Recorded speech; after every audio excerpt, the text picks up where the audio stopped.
Dans cette vidéo, nous allons analyser l'équilibre financier de l'entreprise Jalum grâce au calcul de son fonds de roulement net global, de son BFR et de sa trésorerie. On complétera ensuite par le calcul et l'analyse de ratios. Et puis, il y aura aussi différentes notions de découverte qui vont nous permettre de déterminer quelles sont les propositions, les recommandations que l'on doit faire à cette entreprise pour améliorer sa situation financière. Cela nous permettra ensuite de synthétiser toutes ces notions dans le cours. Pour analyser l'équilibre financier de l'entreprise Jalum, dans un premier temps, il convient de calculer le fonds de roulement net global. Il convient donc de se demander s'il y a un excédent de ressources stables sur les emplois stables. Si le fonds de roulement net global est positif, alors il y a un excédent et ça veut dire que l'entreprise finance la totalité de ses investissements par des ressources stables. A l'inverse, si ce fonds de roulement net global est négatif, cela veut dire qu'une partie des investissements est financée par des ressources de court terme, ce qui généralement n'est pas très positif pour l'entreprise. Pour calculer ce fonds de roulement net global, vous allez chercher le total des ressources stables dans votre bilan fonctionnel pour un montant de 110 693 € et vous enlevez les emplois stables qui représentent le montant des investissements de l'entreprise, soit 84 968 €. Dans le cas présent, on trouve un fonds de roulement net global de 25 725 €, ce qui est positif, ce qui veut dire que l'entreprise finance la totalité de ses emplois stables par des ressources stables. On va ensuite passer au calcul du BFR que l'on va décomposer en BFRE, BFRHE et on calculera ensuite le BFR qui correspond à l'addition des deux. Je vous laisse vous reporter au cours pour déterminer dans un premier temps le BFRE, c'est-à-dire le besoin en fonds de roulement d'exploitation. Essayez de le faire vous-même, évidemment. Pour le BFRE, il convient de prendre le total de l'actif circulant d'exploitation qui crée des besoins de financement, je vous le rappelle, puisque plus vous avez de stock, plus cela nécessite d'avancer de l'argent, plus vous accordez des délais de paiement à vos clients, plus vous avez de créances d'exploitation et vous vous privez de fait d'une rentrée d'argent immédiate. Donc vous prenez ce qui crée des besoins de financement au niveau de l'exploitation et vous y enlevez ce qui crée des ressources de financement au niveau de l'exploitation. Je vous rappelle que le fait d'avoir des dettes fournisseurs constitue pour l'entreprise une ressource car vous avez alors la possibilité de le payer plus tard. Donc on prend 38 205, c'est-à-dire le total de l'actif circulant d'exploitation moins le total du passif circulant d'exploitation, 15 235, et on trouve un BFRE qui est positif, ce qui est assez classique, pour 22 970 €, ce qui veut dire que ici l'exploitation crée un besoin de financement pour l'entreprise. On fait la même chose avec le besoin en fonds de roulement hors exploitation. On prend le total de l'actif circulant hors exploitation qui, dans le cas présent, est à 0. On y enlève le total du passif circulant hors exploitation et ça nous donne un BFRHE qui est à moins 3555, ce qui veut dire que le côté hors exploitation de l'entreprise crée ici une ressource de financement, ce qui est une bonne chose pour l'entreprise. Quand vous avez un besoin en fonds de roulement qui est négatif, c'est une ressource et c'est très bien. En conséquence, le montant du BFR est de 19 415 €. Il correspond à l'addition des deux résultats que vous avez trouvés précédemment, donc 22 970 moins 3 555. On va donc pouvoir calculer la trésorerie nette. Cette trésorerie nette se calcule de deux façons, soit à partir du bilan fonctionnel, soit à partir de la relation fondamentale de trésorerie, c'est-à-dire qu'elle correspond à la déduction du fonds de roulement net global et du BFR trouvé plus haut. Alors je vous laisse calculer cette trésorerie, essayez de faire pause, toujours pour ne pas tricher. On commence par le calcul de la trésorerie à partir du bilan fonctionnel. Il correspond à la soustraction entre la trésorerie active et la trésorerie passive. Donc dans le cas présent, 7162 moins 852, je trouve alors une trésorerie positive de 6 310 €. Je vais maintenant essayer de retrouver cette trésorerie nette grâce à la relation fondamentale de trésorerie. En faisant la soustraction entre le fonds de roulement net global et le BFR, je retrouve mes 6 310 €, donc ce qui indique que mes calculs sont normalement cohérents, ce qui veut dire que les ressources stables de l'entreprise ont été suffisantes pour financer les investissements, c'est-à-dire les emplois stables, et avec l'excédent des ressources sur les emplois, eh bien l'entreprise a réussi à financer les besoins de financement liés à son cycle d'exploitation. Et c'est pour ça qu'il en résulte une trésorerie nette qui est positive. Pour commenter vos résultats, vous vous centrez sur votre relation fondamentale de trésorerie. L'idée ici, c'est d'expliquer pourquoi la trésorerie est positive. Donc on commence toujours par analyser le fonds de roulement dette global. S'il est positif, on dit que les ressources couvrent les emplois. S'il est négatif, on dit que les ressources sont insuffisantes pour couvrir les emplois et on met tout de suite en garde l'entreprise. Donc dans le cas présent, j'écris le fonds de roulement dette global est de 25 725 €, ce qui signifie que les ressources stables couvrent les emplois stables. Ensuite, pour la suite de votre analyse, vous vous centrez sur cette relation fondamentale de trésorerie. Si le fonds de roulement a pu couvrir le BFR, il en résultera une trésorerie positive. Si ce n'est pas le cas, il en résultera une trésorerie négative. Donc dans le cas présent, j'écris le fonds de roulement net global est suffisant pour couvrir le BFR. Il en résulte une trésorerie nette qui est positive. On peut donc qualifier la situation financière de l'entreprise comme étant équilibrée. Donc pour l'instant, on est vraiment sur une analyse simple parce que vous n'avez qu'une seule année à analyser. Il n'y a pas de comparaison par rapport à l'année précédente, pas de comparaison par rapport au secteur.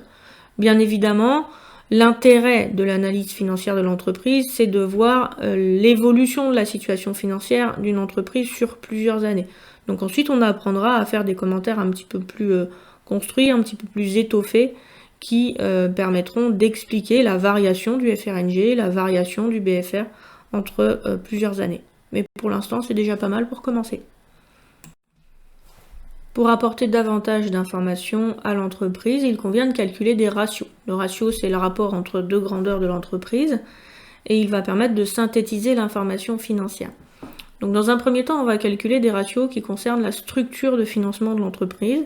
Le premier ratio que je vais vous demander de calculer, c'est le ratio qu'on appelle le ratio de couverture des capitaux investis. Au numérateur, on y inscrit les ressources stables de l'entreprise et au dénominateur, les emplois stables et le BFRE. L'idée, c'est de vérifier que l'entreprise a suffisamment de ressources stables pour financer ses emplois stables, c'est-à-dire ses investissements, et le BFRE, c'est-à-dire le besoin de financement qui vient vraiment de son activité courante, puisque c'est là qu'on va retrouver les stocks, les créances clients et les dettes fournisseurs.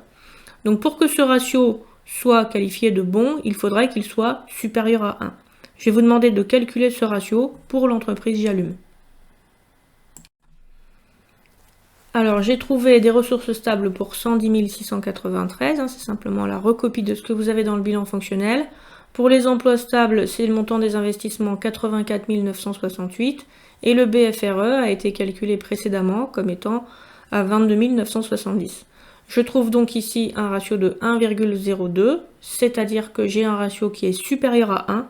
L'entreprise dispose donc de ressources stables suffisantes pour financer à la fois ses emplois stables, c'est-à-dire ses investissements, et son BFRE, ce qui montre un bon équilibre financier.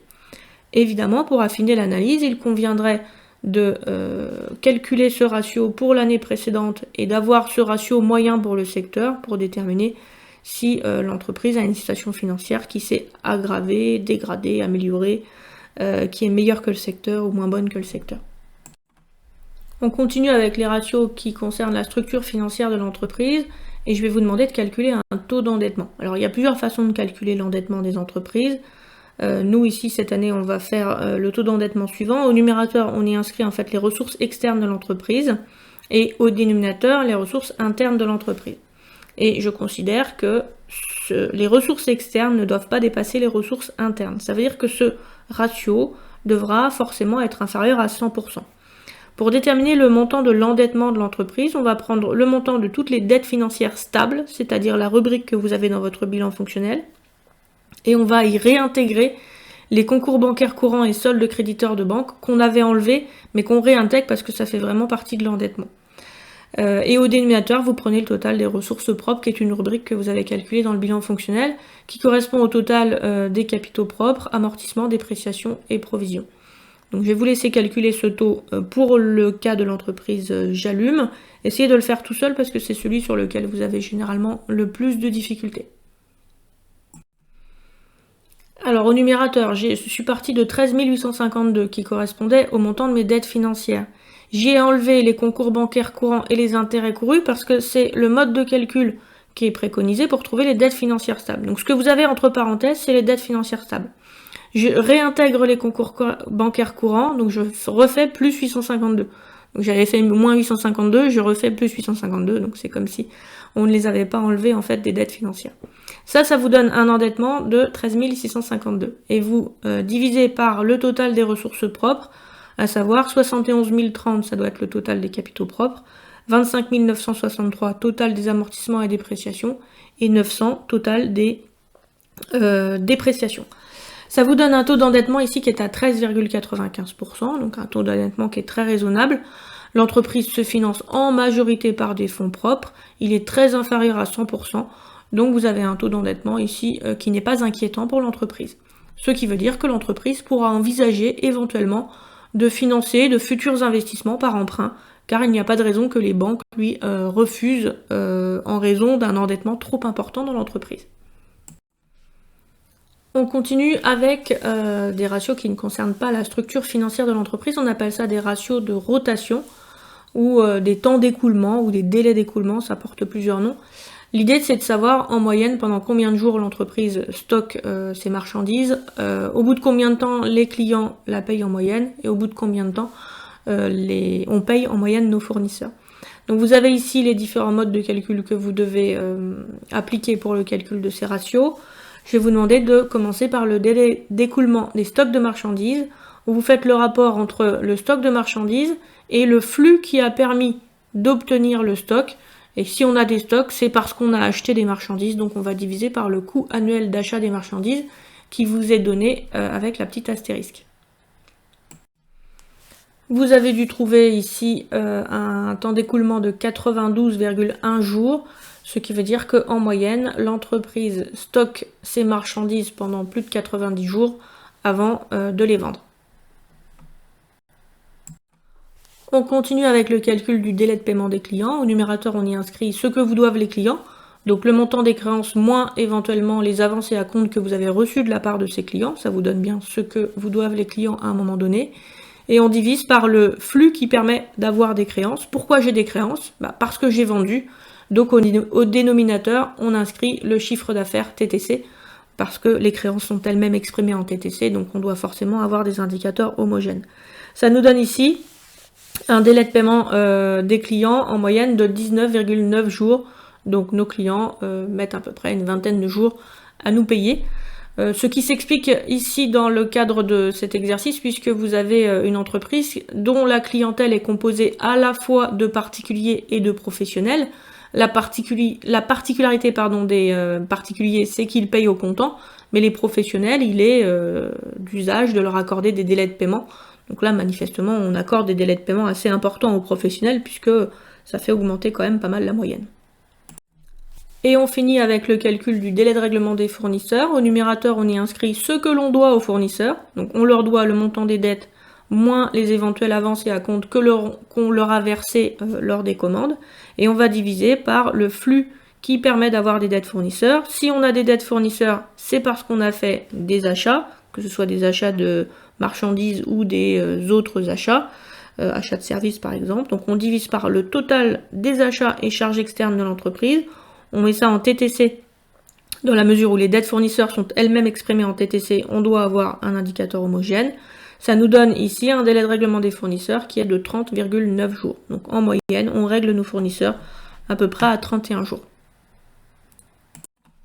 Reste à analyser ces résultats. Alors, analyser des délais d'écoulement sans avoir de point de comparaison, c'est assez difficile. Normalement, pour savoir si mon délai de stockage est bon, j'ai besoin de savoir si le délai de stockage du secteur il est supérieur ou il est inférieur. Comme ça, je sais que je vais stocker plus ou moins que la moyenne des entreprises du secteur.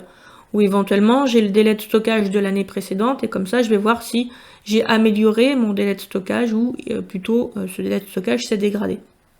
Dans le cas présent, la seule chose que je peux constater, c'est que j'ai un délai de paiement des clients qui est à peu près à 20 jours, alors que le délai de règlement des fournisseurs est à 31 jours. Donc je gagne entre guillemets une dizaine de jours en faisant cette comparaison. Mais en fait, c'est pas une comparaison qui est vraiment pertinente dès lors que vous avez plusieurs taux sur plusieurs années. En fait, il faut privilégier la comparaison avec le secteur et la comparaison avec l'année précédente. Donc pour les premiers exercices, on fera une analyse plutôt statique comme ça d'une année. Mais ensuite, sur les exercices qui vont suivre, on aura une analyse un petit peu plus dynamique où je vous proposerai systématiquement plusieurs exercices comptables pour que vous analysiez l'évolution de ces temps d'écoulement. On a fini la partie un peu calculatoire, donc vous savez construire votre bilan fonctionnel, vous savez calculer des ratios, ratio de structure financière, ratio d'écoulement, vous savez les analyser aussi. Maintenant, l'idée, ça va être de formuler des recommandations à l'entreprise. Ça veut dire comment l'entreprise peut-elle faire en sorte d'améliorer sa trésorerie si sa trésorerie n'est pas suffisante. Donc évidemment, puisque la trésorerie correspond à la différence entre le fonds de roulement et le BFR, il va y avoir deux grosses solutions pour améliorer la trésorerie. Soit vous allez faire en sorte d'augmenter le FRNG, donc proposer des solutions qui vont renforcer ce fonds de roulement, soit vous allez proposer des solutions qui vont permettre de réduire le BFR. L'annexe 1 que vous avez ici vous propose des solutions pour réduire votre BFR, et donc je vais vous demander de lire ce texte et de repérer les éléments essentiels qui vont permettre de formuler des recommandations à toute entreprise qui a un BFR trop important. J'espère que vous avez bien pris le temps de lire le texte. D'une manière générale, pour diminuer le BFRE, il va falloir agir sur les trois principales composantes du BFRE, à savoir les stocks, qui créent, je vous le rappelle, un besoin de financement, les créances clients, qui créent également un besoin de financement, et les dettes fournisseurs, qui créent une ressource de financement. Si vous voulez agir sur le BFRE et notamment le diminuer, il va donc falloir mettre en œuvre des solutions, soit pour diminuer les stocks, soit pour diminuer les créances clients, ou soit pour augmenter les dettes fournisseurs. Pour diminuer les stocks, alors c'est pas forcément dans l'ordre du texte, mais c'est généralement dans cet ordre-là que je le présente, on vous dit que l'entreprise devrait optimiser les stocks de façon à aboutir à un niveau de stock le plus faible possible. Et dans les propositions, on vous dit qu'il faut optimiser les cadences de réapprovisionnement. C'est-à-dire que l'entreprise devrait faire en sorte de fonctionner le plus possible en flux tendu. Donc de se faire livrer en plus petite quantité, mais très rapidement et dès qu'elle en a besoin. Donc comme ça, elle n'aura pas de stock dans son entreprise. Si éventuellement elle a des stocks, on vous dit de produits anciens ou de produits dormants, vous savez, des stocks un peu d'invendus qu'on n'a pas réussi à écouler, il faut essayer de faire en sorte de les écouler, quitte à perdre peut-être un peu d'argent dessous, mais récupérer de la trésorerie est important pour l'entreprise.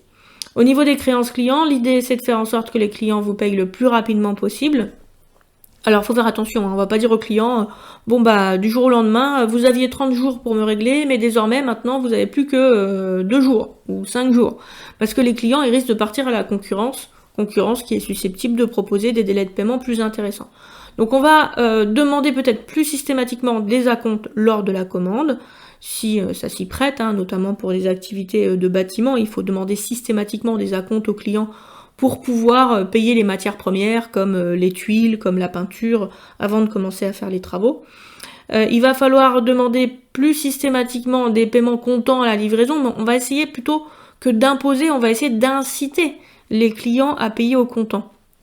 Pour les inciter à payer au comptant, on peut leur proposer une réduction. Vous vous rappelez de cette réduction qu'on propose pour demander un paiement au comptant ?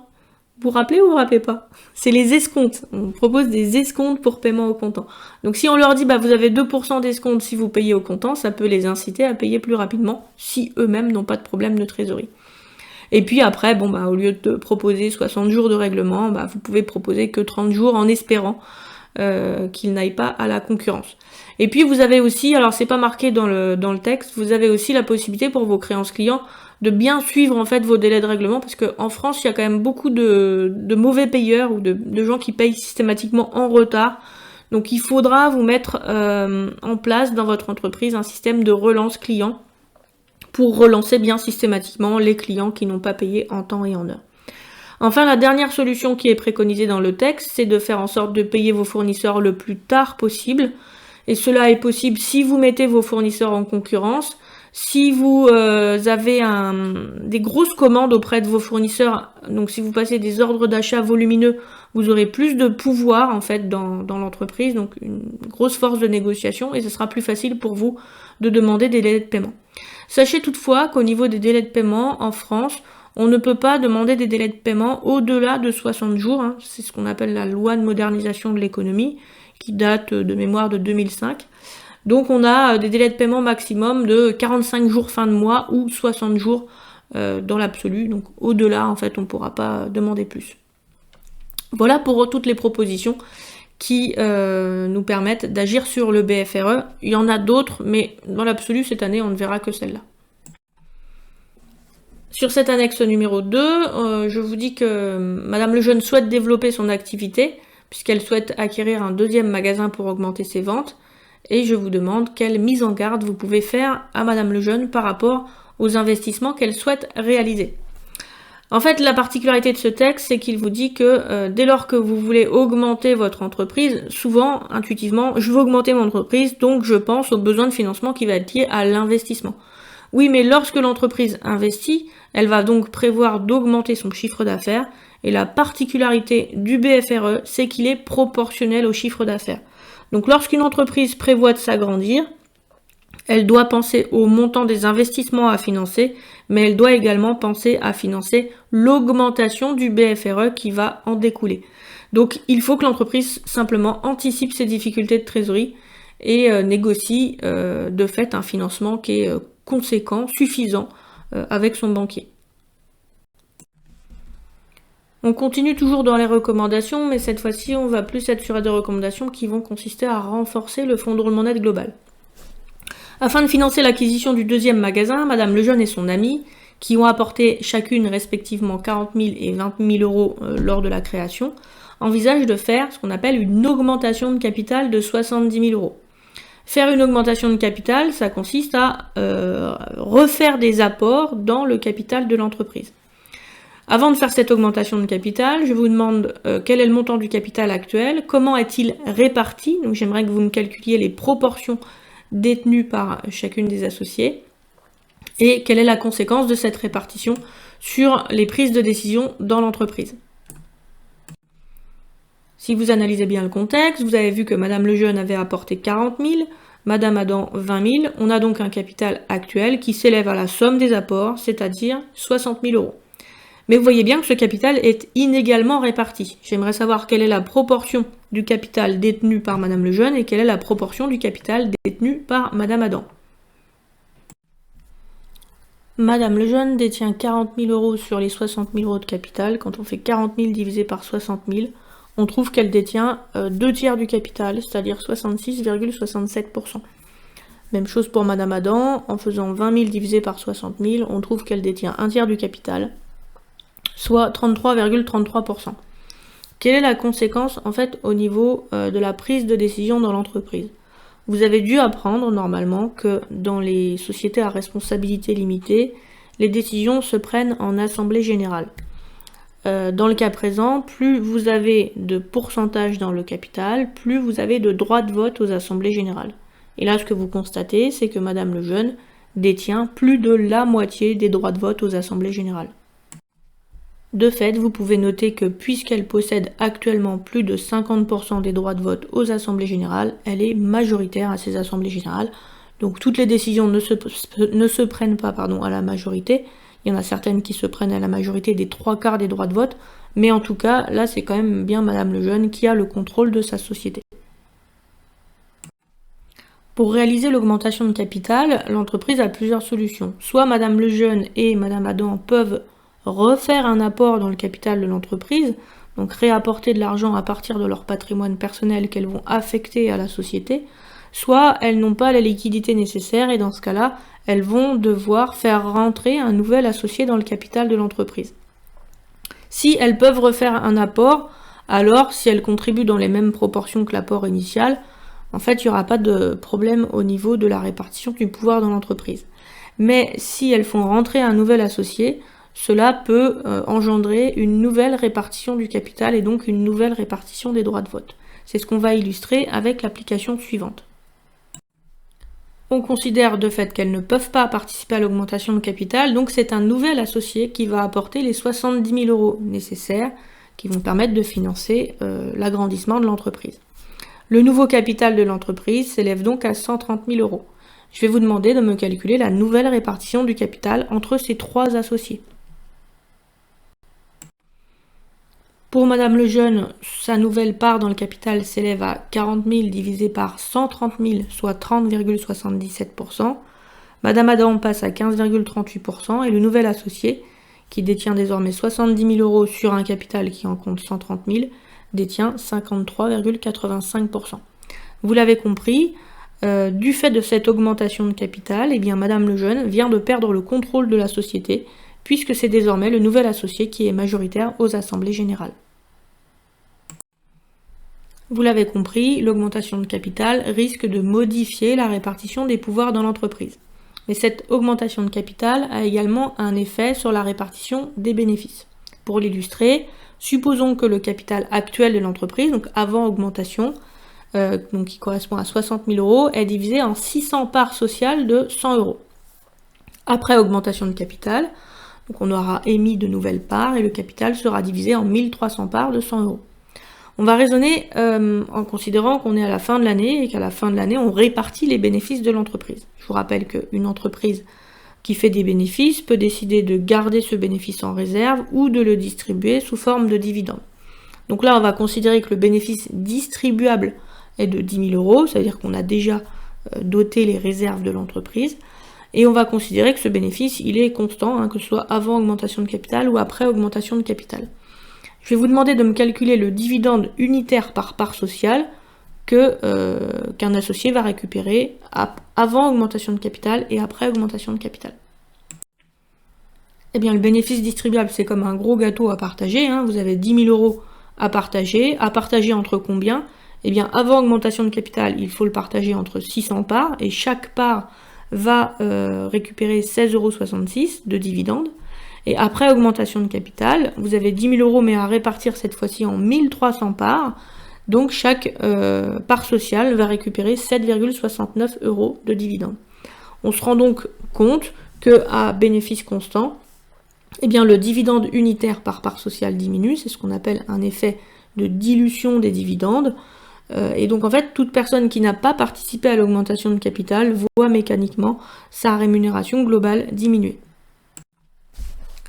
L'effet de dilution des dividendes, c'est comme l'effet de dilution du sirop de grenadine. Vous mettez une même dose de sirop de grenadine dans un verre, et si vous mettez plus ou moins d'eau, eh bien à la fin, ce sera plus ou moins sucré.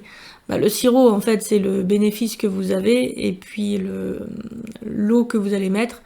Plus vous mettez d'eau, plus vous avez d'actionnaires, et donc moins à la fin, ce sera sucré, donc moins à la fin, ils auront de rémunération. Bon, c'est pour vous rappeler un petit peu ce que ça veut dire dilution, parce que souvent vous avez un petit peu de mal avec ce terme-là. Madame Lejeune et Madame Adam ont envisagé de financer leur agrandissement en faisant une augmentation de capital, mais elles ont également d'autres possibilités pour financer leur acquisition. Est-ce que vous pourriez penser à d'autres moyens de financement qui sont envisageables pour cette entreprise? Eh bien, on a calculé le taux d'endettement de cette entreprise qui était largement raisonnable, puisqu'il était autour de 13%. Donc l'entreprise peut aller voir les banques pour demander un emprunt. Normalement, la situation financière de l'entreprise le permet. Et puis, avant de penser en fait à l'augmentation de capital et à l'emprunt, on aurait dû penser à l'autofinancement.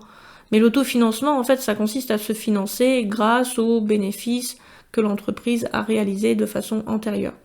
Mais dans le cas présent, si vous regardez bien, l'entreprise a plutôt des réserves qui sont assez faibles depuis la création. Elle fait du bénéfice, mais elle n'en a peut-être pas fait suffisamment pour financer sa croissance pour la suite.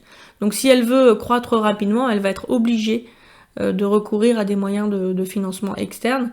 Si elle n'est pas pressée, après on peut lui dire d'attendre un peu, de commencer déjà à faire du bénéfice avec son entreprise actuelle, et d'assurer ensuite sa croissance par autofinancement.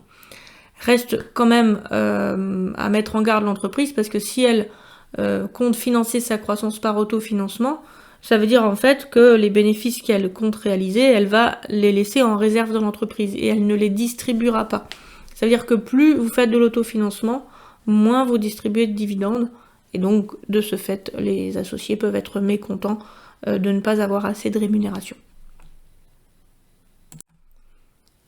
L'exercice de découverte des notions sur le bilan fonctionnel est maintenant terminé. Vous allez pouvoir récapituler l'ensemble des analyses et des notions découvertes dans le cours sur la vidéo suivante.